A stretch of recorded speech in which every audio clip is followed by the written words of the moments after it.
everyone, and welcome to week 10 in environmental science.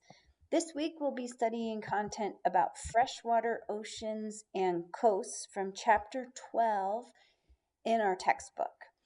The content page includes some learning objectives, some terms to know, and then also some study tables such as this one, and other resources to help you get to know the material in chapter 12.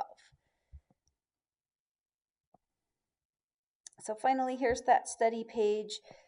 These are great tools for actively reading the textbook. So if you're like me, when you just read something, your brain kind of spaces out and you don't necessarily learn it. Writing things down can help. So these are meant to be tools that get you focused on the material, physically engaging with it through the act of writing as you read. So they're there to support your learning, as are these videos, and the remaining tabs have other resources, including I think we're talking about mostly videos to help support your understanding of chapter 12 in our textbook.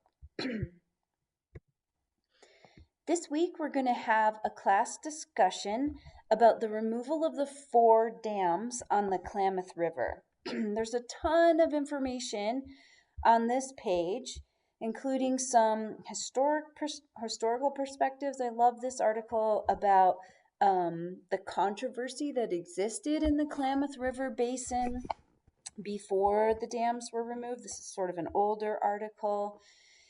Here's some footage and information about the dam drawdowns that happened in the last couple of years.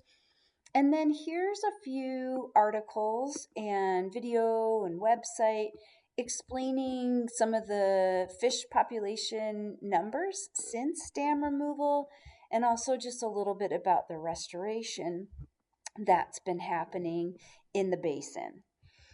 So please make your initial post in this discussion by Wednesday. In your initial post, explain a little bit of the background about how we got to this moment of removing the dams on the Klamath River. Explain whether or not you're in favor of or opposed to dam removal in general, and explain your opinion. And then tell us what you are most excited or most apprehensive about in regards to the removal of the Klamath dams. Make sure you respond to at least 2 of your peers by the end of the day on Saturday. This week's laboratory activity is about eutrophication. That's a process where nutrients are added to water that causes oftentimes huge amounts of growth of algae and plants, and then when those organisms die, tons of decomposition happens, and it can really limit the oxygen or cause oxygen fluctuations depending on whether it's night or day in aquatic ecosystems. So eutrophication can be associated with urban areas, like urban runoff from the streets can contain nutrients. So read this background information about the 2 researchers involved in this estuarian urbanization and eutrophication study.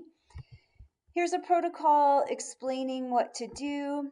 Basically, answer the questions about the background on the questions tab, and then complete these data tables. If you take a look, there's some data that are missing.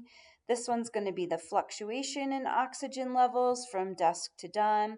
To get that, you just subtract the dawn oxygen levels from in this column from the dusk oxygen levels. So you'll have the difference between those 2 numbers here. And then we're asking you to calculate the means of the dissolved oxygen levels at dawn and dusk in the upper estuary, and then in the lower estuary as well. And then come up with the mean dissolved oxygen fluctuation levels by subtracting those two means from the above table. Once you have the data table completed, you're going to answer, actually, there's one more thing. In addition to completing the data tables, I'm asking you to draw or use Excel to make two graphs that you believe best summarize the data about eutrophication. So you're going to complete the data tables, make some graphs, and then you're going to finish answering the questions. So this is to be turned in. Here specifically a picture of your hand-drawn data tables or digital copies of the data tables if you do it digitally, picture of your figures or the digital figures from Excel, and then answers to all of those questions. So turn that in here. And then the only other two things in the week 10 module are the practice quiz. This doesn't count towards your grade, but it's here to help you see what you know, what you need to work on more before you take the week 10 quiz, which is worth 10 points. Please let me know if you have any questions about any of this, and have a great week.